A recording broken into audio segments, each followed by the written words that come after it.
The USA Radio Network presents the greatest radio programs of all time. Suspense.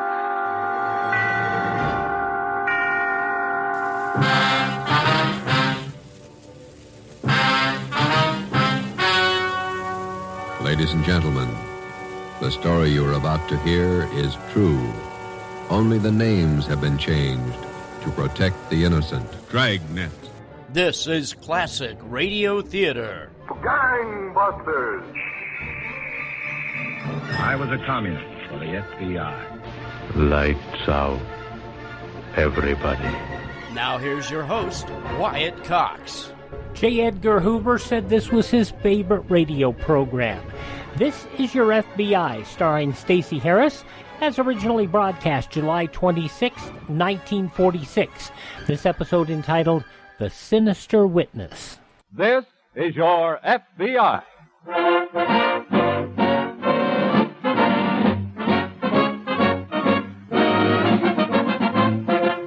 This is Your FBI, an official broadcast from the files of the Federal Bureau of Investigation, presented as a public service by the Equitable Life Assurance Society of the United States and the Equitable Society's representative in your community.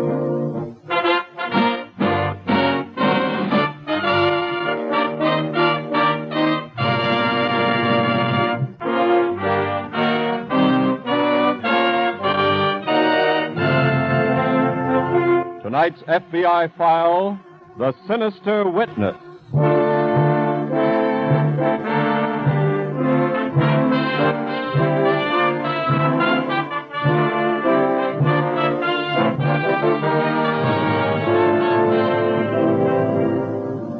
Sometimes, as you listen to these programs taken from the files of your FBI, it may occur to you that the characters involved are from another world. Nothing could be further from the truth. Every hour of every day, you are living closer to crime than you think. For the best proof of that, consider tonight's case. A case involving a person who might be you.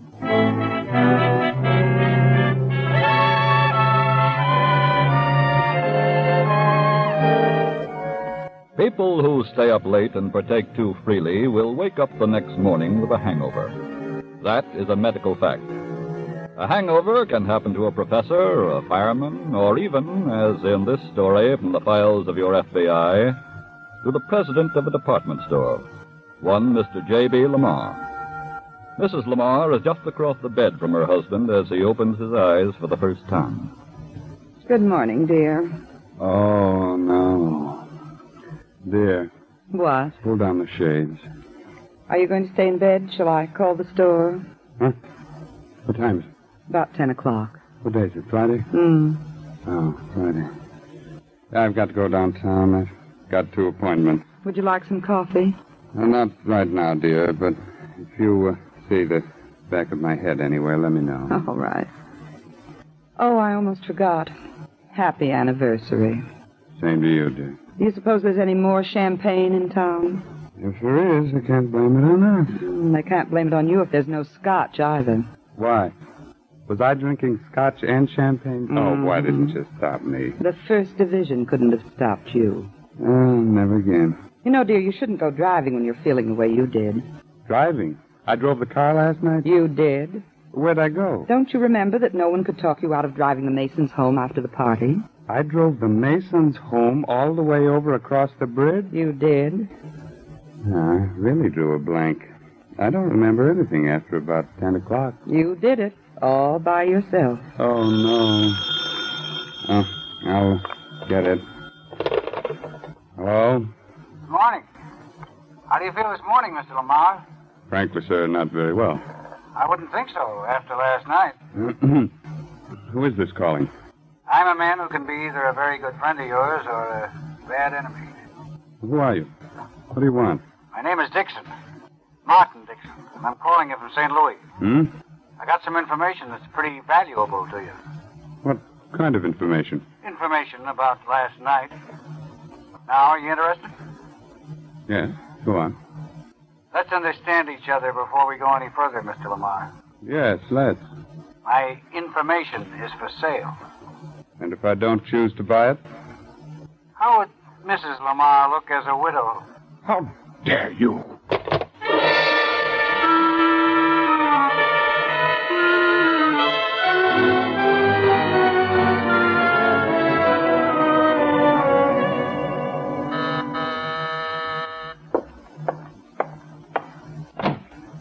Yes?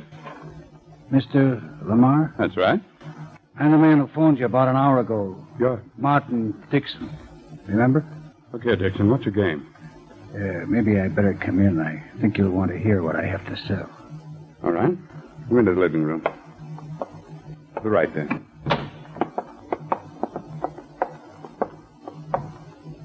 I think maybe you better close that door, too, Mr. Lamar.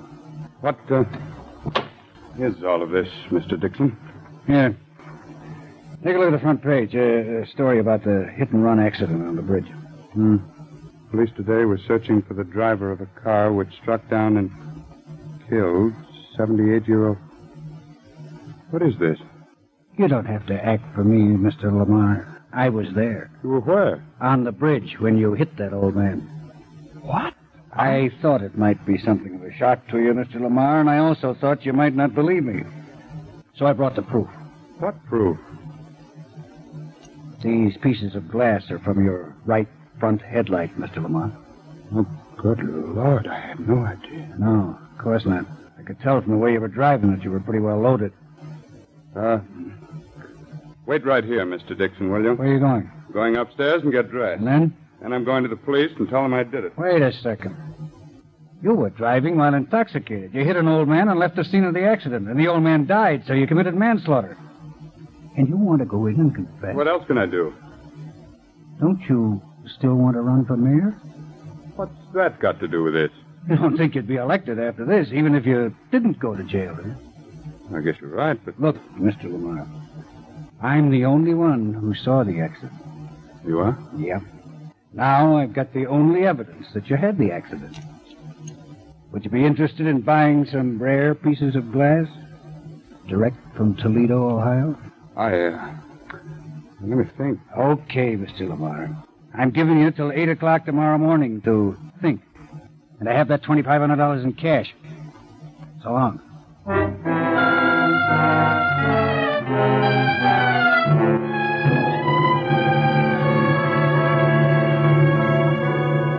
Across the river in St. Louis a little earlier that same morning, Agent in Charge Ritchie of the FBI's field office had just returned to his desk when... Ritchie speaking. Police headquarters, Mr. Ritchie. Good morning. I'm afraid that we got a fugitive case that belongs to you fellas. Oh? What kind? A hit-and-run driver. We'll take it, but why does it belong to us? Because the driver headed his car across the bridge and disappeared into Illinois. That's a flight to avoid prosecution. We're filing those charges. That's for us, then. Now tell me what happened. Well, we haven't got too many details, but we'll send the only witness down to your office right away. Who is it? A scrub woman who cleans up at night in an office building. I see. She was on her way home last night when she saw a big black car crash into an old man crossing a street about a block away from her, and then head on across the bridge without stopping. What about the victim? His body is at the morgue. Then we'll talk to the witness and assume that you'll check the body for clues. Right.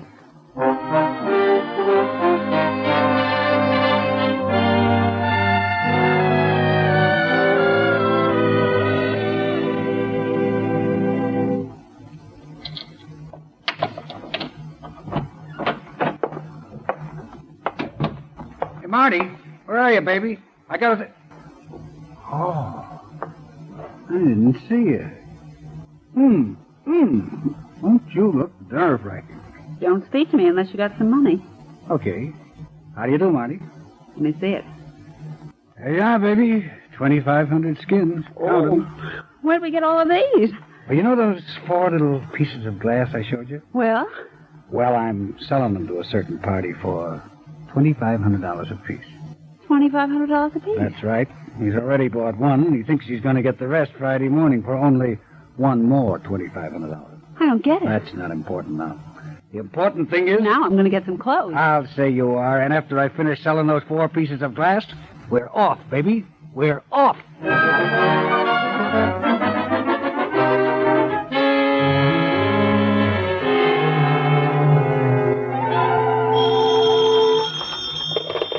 Ritchie speaking. This is police headquarters again, Mr. Ritchie. What's up? I was just wondering whether you had any word on the hit-and-run case yet. Nothing of importance. I'm waiting for a report from the lab. Mind me being curious? Well, not at all. We found a few slivers of glass at the scene of the accident. Might be part of a headlight. Yeah, that's probably the part of the car that struck him. And the fender, too, we think. Oh? We found a smudge of auto paint on the clothes of the victim. The lab's trying to identify it now. Good. Good. If there's anything we can do to help, just let us know. Hold it a second, please. Special Agent Dunn is just coming in from the lab now. Got something done? The glass is from a headlight, all right. What about the paint check? Well, it's an exact match of the formula of paint used on the 1941 model Buick. Uh-huh. Hello? Yeah? We'll give you the first alert, Sergeant. We want to check all garages for one that may have repaired the right headlight and front fender of a 1941 model black Buick sedan. Okay, we've gone to work. So long. Now, let's put out the same alert, Dunn, to all police departments in Missouri and Illinois right away. Right.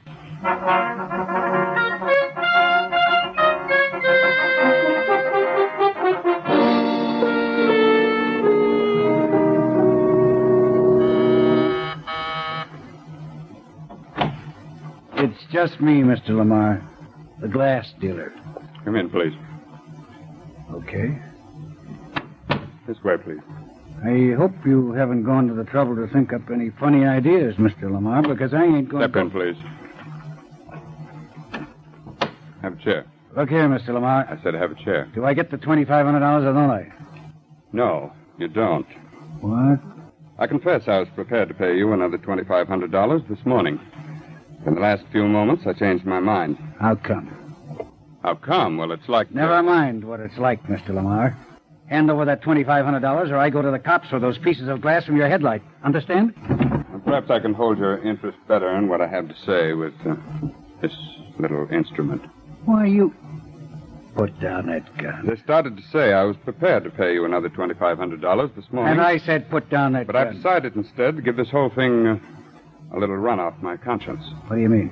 I simply mean that I'm going to call the police to come and get me, and get you, too, for blackmail. Why, you... There you are. Listen, you can go crazy and tell the police to come and get you if you want to, but you're not going to call them while I'm here. Hello.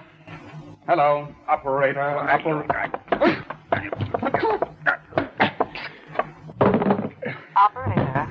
Operator. Hello. Hello. Excuse it, operator. Somebody made a mistake.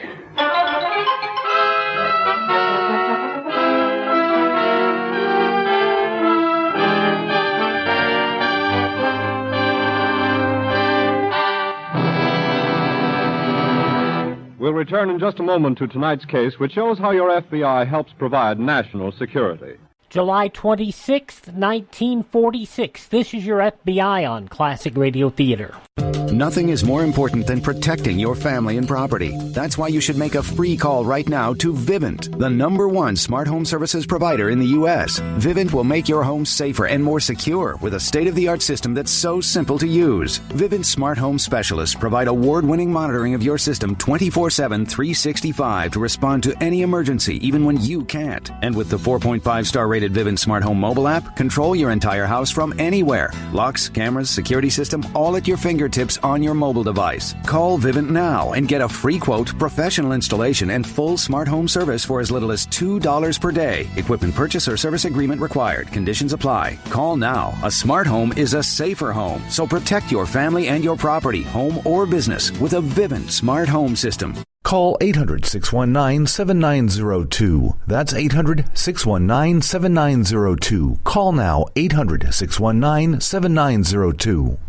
I used to wonder when I saw people going into nice hotels, really nice hotels, taking a pillow with them. That was before I got a My Pillow, because I know it doesn't matter where I'm going, whether I'm going to a 1-star, 3-star, 5-star hotel, My Pillow goes with me, whether it's just overnight or whether it's on vacation. And here's the great deal about My Pillow right now. The lowest price ever offered on radio or TV. 2 My Pillow premium pillows for $69.98. That's only $34.99 per pillow. The lowest price ever offered on radio or TV. And it's still the same pillow. Great pillow, 60-day money-back guarantee, 10-year warranty. And call them. 1-800-951-8175, or Go to MyPillow.com, use promo code USA, click on the 2-pack special, and get the best deal you've ever gotten on a good night's sleep when you get a MyPillow. Tired of overpaying for the little blue pill? What if you could get the exact same results for just a fraction of the price, guaranteed? Well, now you can with Sildenafil, the active ingredient in the blue pill. With 20 milligram generic Sildenafil tablets, you get the exact same results for less than $2 per pill. And again, the results are guaranteed. That's right, absolutely guaranteed results for a fraction of the cost of the little blue pill. So give your wallet a break and call us toll-free at 800-365-6017 to get your generic Sildenafil delivered discreetly to your door. And of course, while saving hundreds of dollars, you'll also be saving time by saying goodbye to those long, embarrassing pharmacy lines once and for all. Again, just call 800-365-6017 and get your generic Sildenafil with a 100% money-back guarantee. Getting your pills doesn't get any easier or cheaper than this, so call 800-365-6017 now. Classic Radio Theater on your favorite station. Want to thank Ted over at RadioMemories.com for supplying this episode of This Is Your FBI from July 26, 1946, The Sinister Witness.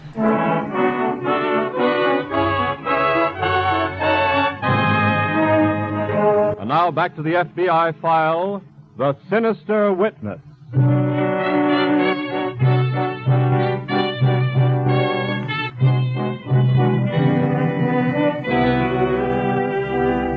To repent of a wrong does not wholly exonerate the wrongdoer.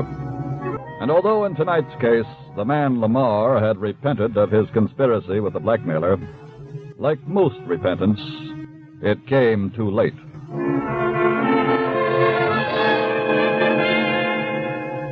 It was some 2 hours after the blackmailer had struck down Lamar and escaped that Agent in Charge Ritchie and Special Agent Dodden of the FBI's St. Louis office, in answer to a call from police headquarters in Newtown, arrived at the bedside of Lamar and was listening to his confession.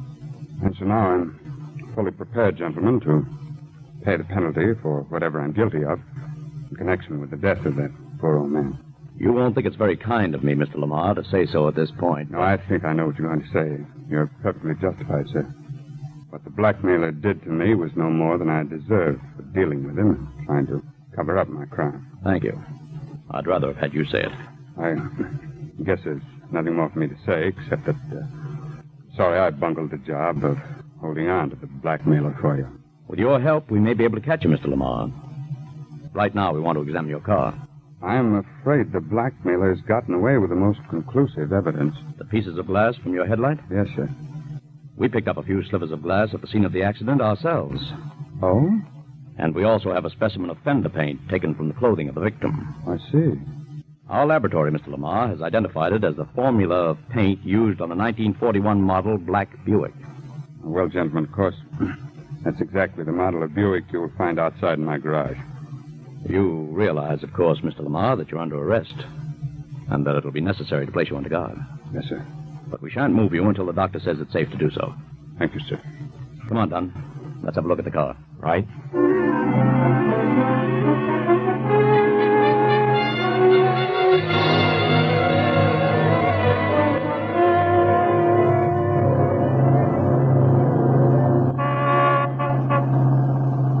Now that I'm Miss Fashion Plate of 1946, Freddie, Yeah, Marty?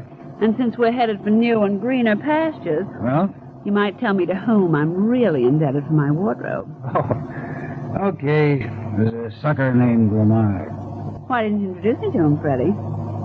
Maybe I could have gotten it a lot easier. What went wrong, anyway? How do you mean?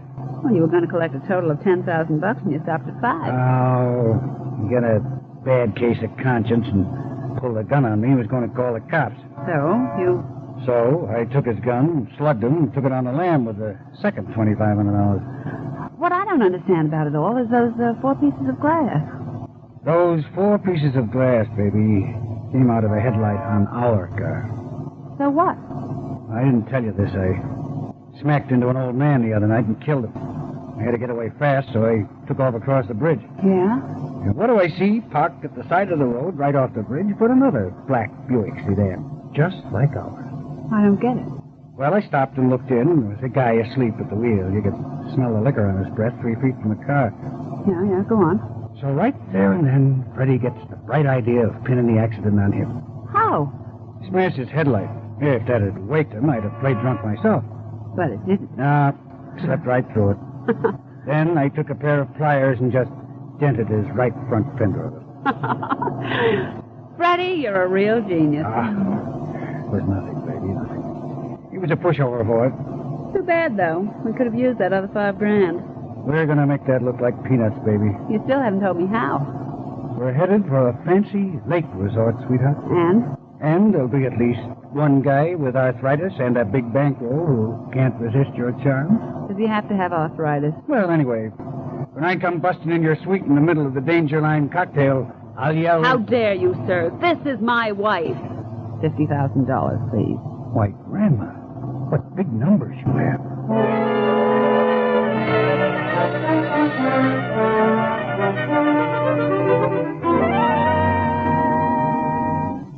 Now, take it easy, Mr. Lamar. But I just can't believe it, that I'm innocent. Oh, darling, isn't that wonderful? But I still can't understand. I did drive over that bridge, and I was under the influence of liquor. Well, that doesn't alter the fact that the specimen of paint taken from the victim's clothing doesn't match the paint on your right front fender.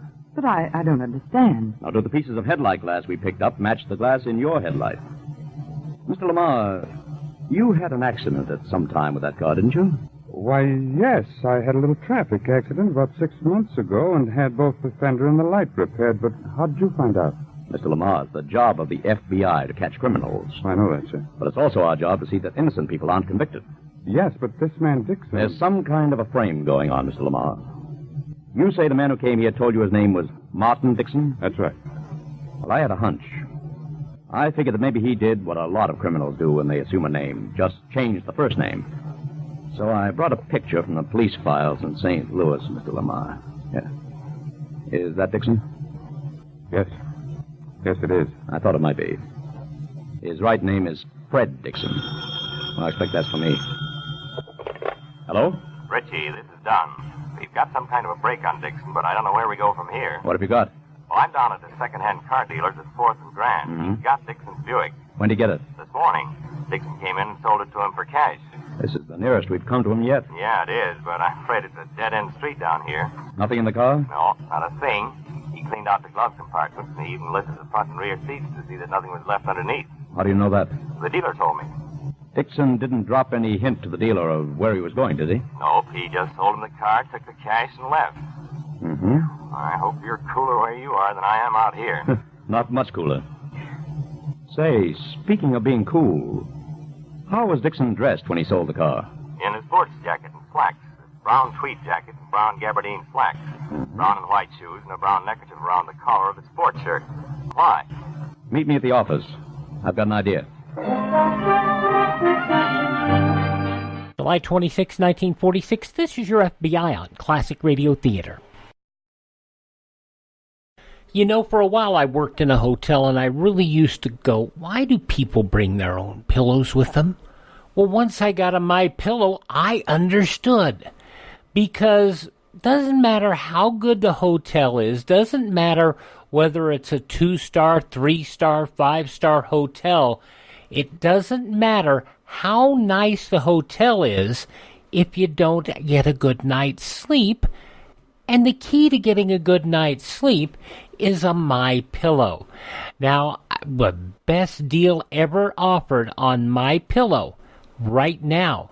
You go to mypillow.com, enter our promo code USA, click the 2-pack special, and folks, you're going to get 2 My Pillow premium pillows for $69.98. That's $34.99 per pillow, the lowest price ever offered on radio or TV. Now, it's the same My Pillow we've been talking about for months. It stays cool all night long. You don't wake up and flip the pillow over in the middle of the night. It keeps its shape. You don't have to fluff it up in the middle of the night. 60-day money-back guarantee, 10-year warranty, and that's the deal. Try it for 60 days. You don't like it, send it back. 10-year warranty. Tell me another pillow you've got that's got a 10-year warranty. Nah. And the great thing is it's always as clean and fresh as new. If you get in a mess or after, a couple of weeks, throw it in the washing machine, toss it in the dryer, fluff it up, and you got a brand new MyPillow. The lowest price ever offered on MyPillow. 2 MyPillow premium pillows, $69.98, $34.99 a pillow. You see if you can find a price like that anywhere else. Go to MyPillow.com, click on the 2-pack special, enter my promo code USA, or call 1-800-951-8175. The best deal ever. And by the way, that promo code USA works on anything on the MyPillow website, MyPillow.com.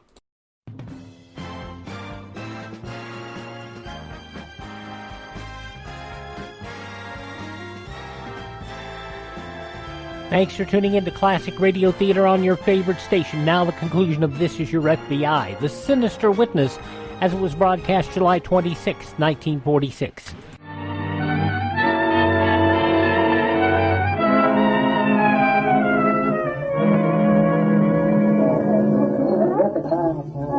Bourbon and water, please. Beg pardon, miss. Someone using the stool? Oh, it's all yours. Thanks. What do you mean by coming in here? I was afraid to call you on the phone. Okay, it's all set. Arthritis and all. When? We're having champagne in my suite after dinner. What time? Oh, it's Ranga, darling, till 10 o'clock. 10 o'clock, okay.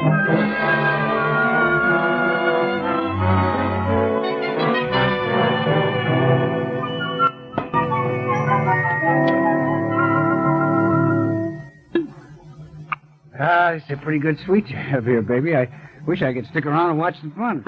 You can have this bottle of vino with me. No.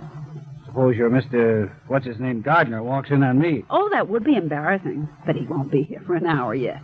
Okay, you got my business then on the vino. Pour me a glass. Oh, this is living, ain't it, honey? Baby, not ain't. You can't catch men like Gardner with a net if you say ain't. Are you kidding? Gardner's not interested in my vocabulary. I know that. You gotta have class to get these rich guys. I got Gardner coming here in less than an hour, ain't I? I don't want to fight, baby. Now you're talking. Yeah. Drink and be merry, for tomorrow we travel again. With Mr. Gardner's $50,000. You think it'll weigh us now? Not if you don't give it to us in change. Now, let's go through with our signals again, huh? Just to make sure we're right. Okay. Now, when I pull this window shade down, there's a signal for you to come up here. Yeah.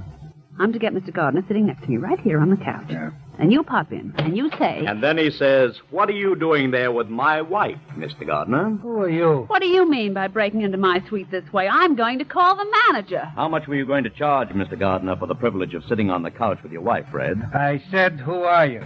We're special agents of the FBI. What do you want with me? Well, to start at the beginning, you're wanted for the hit-and-run slaying of an old man named Wilson. I didn't do it. I want a lawyer. I didn't say you did it, Dixon. I merely said that you're wanted for that crime. Now, if you're innocent of that, then maybe you can be convicted of blackmailing Mr. J.B. Lamar of St. Louis. Fred. Don't worry, baby. These guys are crazy if they think they can pin anything on me. No, we're not crazy, Dixon. You should have changed your clothes after you sold your car. When the dealer gave us a description of your clothes, I took your picture down to the airline ticket counters and to the railroad. But we didn't... When I got no response at those places, I went to all of the drive-it-yourself automobile agencies. Oh. When I hit the third one, they told me you rented a car there. How'd you know we'd come to this place? That was simple. One of you kind people did us the favor of leaving a folder on the counter. An advertising folder describing the charms of this lovely hotel. You did that, you genius.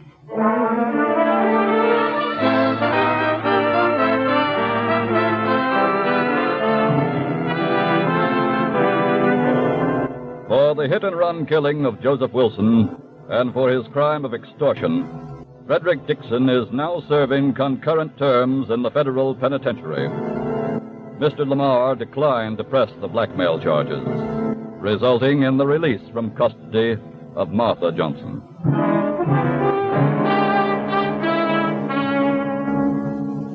As Special Agent Ritchie pointed out, it is the job of your FBI to catch criminals, and also to see to it that innocent people are not convicted. We repeat that credo of the FBI tonight because this is a day which all Americans might well mark. For this is July 26, 1946, a date which serves as a double anniversary. It was on July 26, 1908, that Charles J. Bonaparte, Attorney General in the cabinet of President Theodore Roosevelt, signed an order creating the Federal Bureau of Investigation. 9 years later, on July 26, 1917, a young law clerk joined the FBI. A young law clerk named J. Edgar Hoover. Since that time, your FBI has become nationally and internationally famous as an organization which protects you, the American people. Your FBI hopes to maintain that same reputation in the future by continuing to work for you as it works now. 24 hours a day, 365 days a year.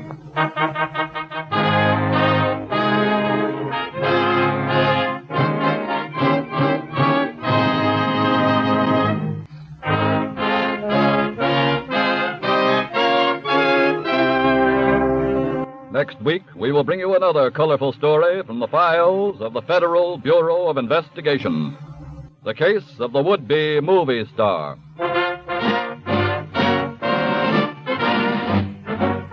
The incidents used in tonight's Equitable Life Assurance Society's broadcast are adapted from the files of the Federal Bureau of Investigation. However, all names used are fictitious, and any similarity thereof to the names of persons living or dead is accidental.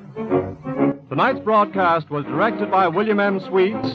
The music was composed and conducted by Frederick Steiner. The author was Frank Ferries, and your narrator was Dean Carlton. This is Your FBI is a Jerry Devine production. July 26, 1946. This is Your FBI on Classic Radio Theater. In 3 minutes, yours truly, Johnny Dollar. Balance of Nature. Changing the world, one life at a time.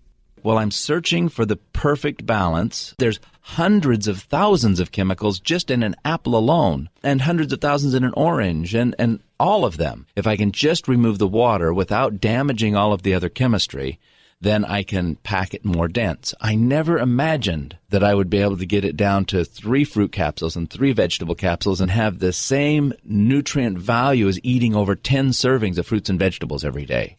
Experience the difference for yourself. Receive 25% off your first preferred purchase of Balance of Nature. Plus, get a set of convenient travel bottles containing a free additional week's supply of Balance of Nature's fruits and veggies. You will still receive free shipping on every order. This is a limited offer and may end at any time. Call 800-2468-751 or go to balanceofnature.com and use discount code USA.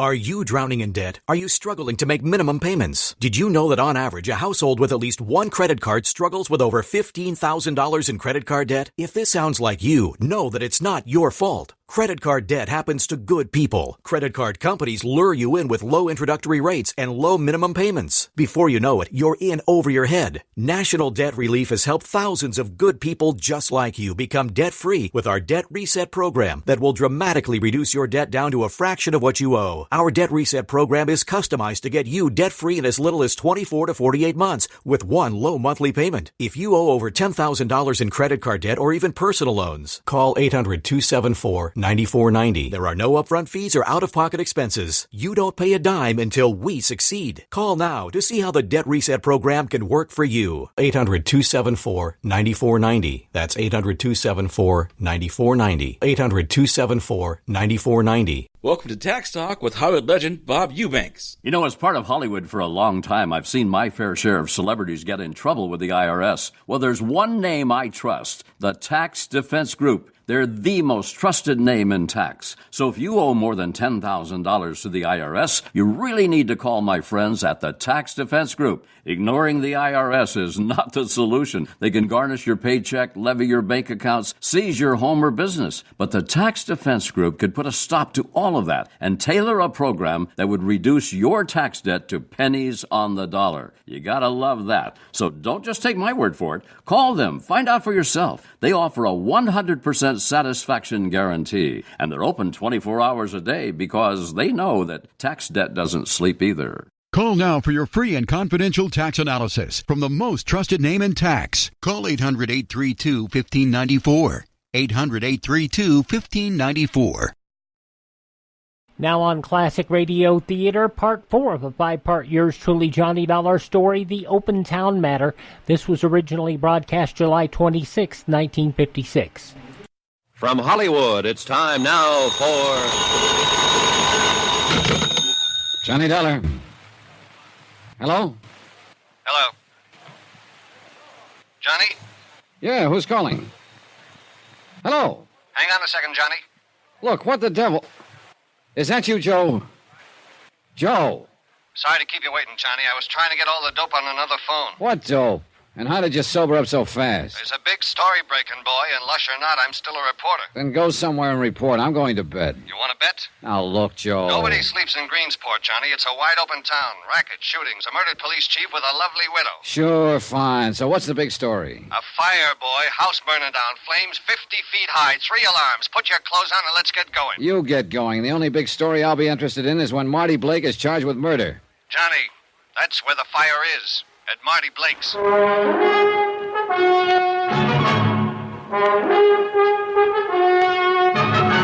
Tonight and every weekday night, Bob Bailey in the transcribed adventures of the man with the action-packed expense account. America's fabulous freelance insurance investigator. Yours truly, Johnny Dollar.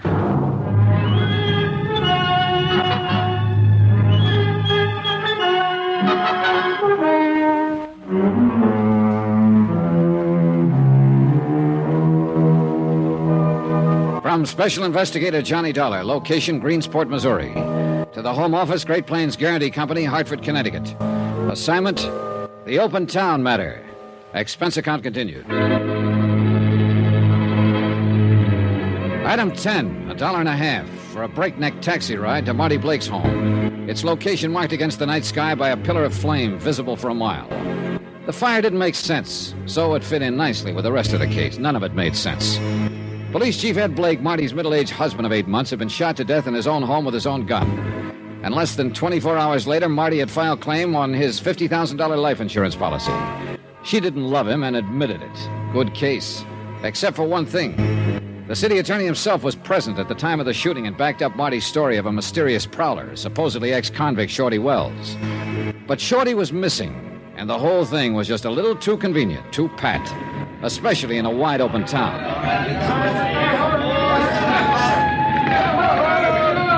Joe Cradley was going to meet me at the fire, but I didn't see him around. The flames had taken a strong hold, and the whole outside of the house was blazing. The firemen couldn't do much except try to control it, keep it from spreading, and to hold back the crowds that had collected on the street and lawns. Well, how do you figure this one, Mr. Dollar? Among others present was City Attorney Dave Sherman. Well, you wanted to get things stirred up. Well, they seem to be stirred, all right. Were you here when this happened, Mr. Sherman? No, this time I'm not a witness for the defense. I arrived after the fire ended. Yeah? What about Marty? She's all right. She got out before it really caught. She's sitting over there in my car. Then she was here when it started? Yeah. Alone? Well, so it seems. But there was a police officer on guard earlier. I thought you meant alone in the house. Yeah, he was out here in front. First thing he knew, flames were breaking out of the windows, and then Marty came running out of the house. No one had arrived or left? Well, not that he saw.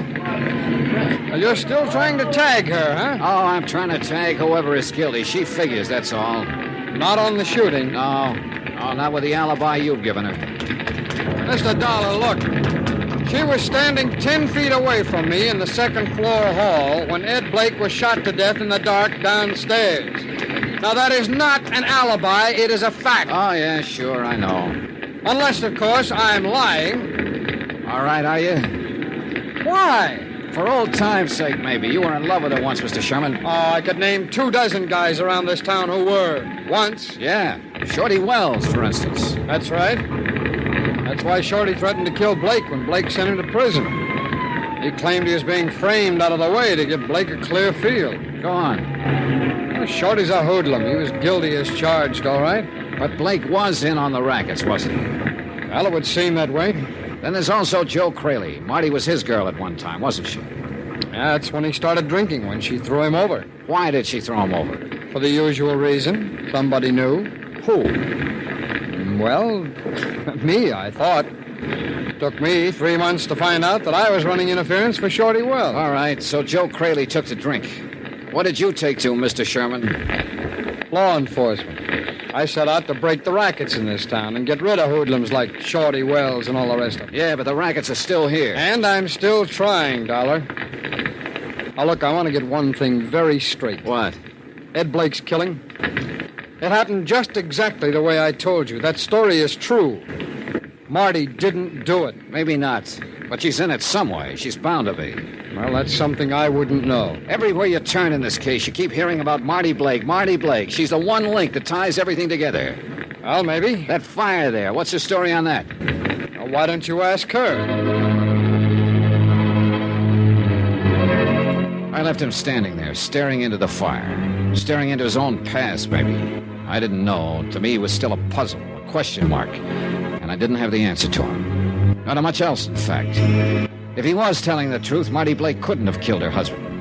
And so far, at least, there was nothing to show he was lying. I pushed on through the crowd of spectators, the thrill-seekers, the morbidly curious, followers of fire engines, and walked toward Sherman's car. Marty was sitting there alone, subdued for once and quiet. And she looked scared. Hello, Johnny. Get in and sit with me. All right.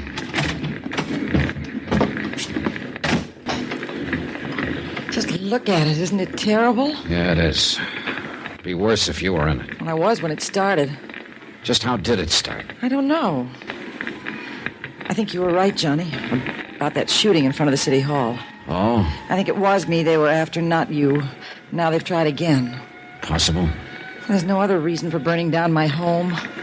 Who do you mean by they, Marty? Who? I don't know. Whoever killed Ed, I guess. If you know, you'd better tell me while you still can. If somebody is out to get you, if that's what's behind all this, then they obviously mean business. I don't know, Johnny. I told you that. Well, how about a guess, then? Well, maybe Shorty Wells. I don't know. Why? Why? The man he threatened is already dead. Why would he go after you? Maybe to get even. He told me he hated me when I broke off with him. It's just the kind of thing he'd think of doing. Or didn't you know he was in love with me once? Oh, I know. I'm asking you, how did the fire start? I don't know, really. After you left this evening, I lay down on the sofa.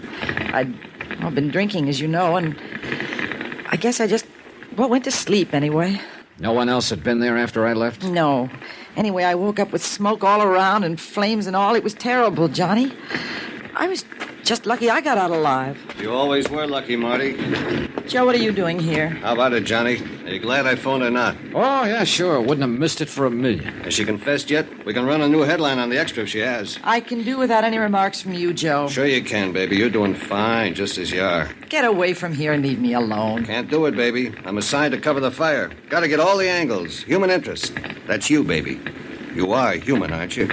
You stupid fool. Financial angles, too. Got one there you might be interested in, Johnny. Did you know the house is heavily insured against fire? Yes, I know, Joe. I checked through the company report before I left the hotel. Oh, what of it? What if it is?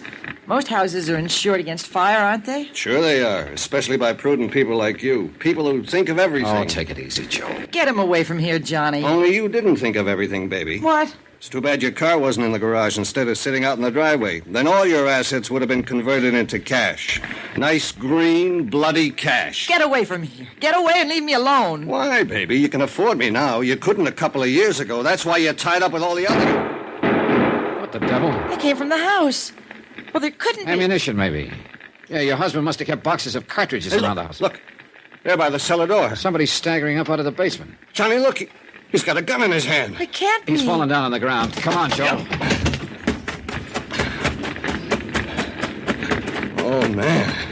When the dam breaks, everything goes. How could anybody come out of that thing alive? We Greensporters are tough cookies, Johnny. Lucky, apparently. He's passed out cold. Another minute and he wouldn't have made it. His clothes are smoldering there. Yeah. Let's turn him over and get that coat off. Right. Easy now. All right. Oh, good Lord. What's the matter? This is the boy everybody in town has been looking for. Shorty Wells.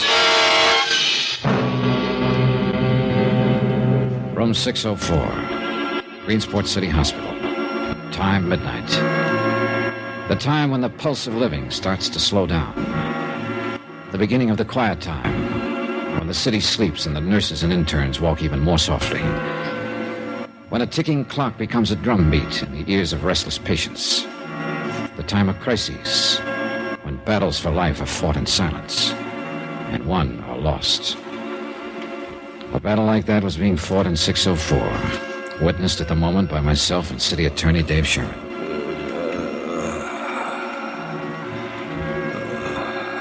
Well, this is always the tough part. The slow part of waiting it out. Maybe a long wait, Mr. Sherman. Nearly 3 hours, and he still hasn't regained consciousness. You know, I can't understand where he's been hiding out since Blake was shot. Yeah, well, it's hard to tell. I've turned this town upside down, I tell you. I just can't understand it. Oh, I can't understand a lot of things. It's just another one of a lot of things about this case that are hard to figure out. Well, it's tied up with the rackets, that's I'm sure of. I'm not sure of anything about this mess. Yes, if we could just tag the person behind them, we could wrap it up. If we could only... Oh, excuse me, I'll get it. Dave Sherman speaking. Oh, yes, Mayor. Oh, Dr. Morton says he may hang on for a day or two, but as far as pulling through it, he hasn't got much chance. Oh, he hasn't been conscious at all yet. Yes, I'll keep in touch. I'll let you know the minute there's an... All right, Mayor. Good night. Mayor Lyons, huh? Yeah. He's a real fuss budget sometimes. He ought to go to bed and... Wait a second. Hey, he's trying to talk. False alarm again. Dollar, do you think he started that fire? Oh, I don't know. If he did, he got caught in his own trap. I just can't figure what he'd hope to gain by doing Hi, anything. Johnny. Dave. Hi. Has he been able to talk yet? Not yet, Joe. Get your story found? Just under the wire. Of course, it consisted mainly of questions. Well, Shorty Wells has the answers. If he were only able to give them out. I can't figure him firing those shots, Johnny. I can't either. He fired them before he came out of the blaze. He apparently wasn't trying to shoot anyone. He couldn't even see anyone the way he's burned. I'm afraid all we can do is wait. At least we'll know the whole story once he's able to talk. Suppose he never is able. Well, he's the only lead we've had. And he's the only one we've got now. The whole case is lying right there on that bed. If Shorty Wells dies without regaining consciousness, then we can drop it and forget it. Because we're beat.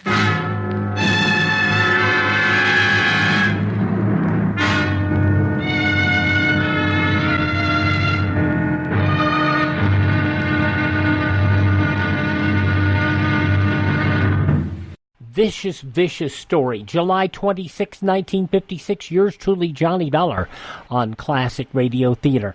I mentioned that we got that episode of This Is Your FBI courtesy of our good friend Ted Davenport over at RadioMemories.com. You can contact him there. He supplies old-time radio shows uncut as they were originally broadcast back in the day on cassette, on CD, on MP3 CD for computers, or on flash drives in MP3 format. Ted's at RadioMemories.com. And, well, I'll give you his phone number, 501-920-6089. That's 501-920-6089. Call him at a decent hour, if you would, please. Visit my webpage, classicradio.stream. Classicradio.stream to get our podcasts on demand. And they're free. I'm Wyatt Cox. Thanks for listening. Thank this station. Support the advertisers. Tell a friend. The great radio shows are back. Classic Radio Theater right here on your favorite station and the USA Radio Network.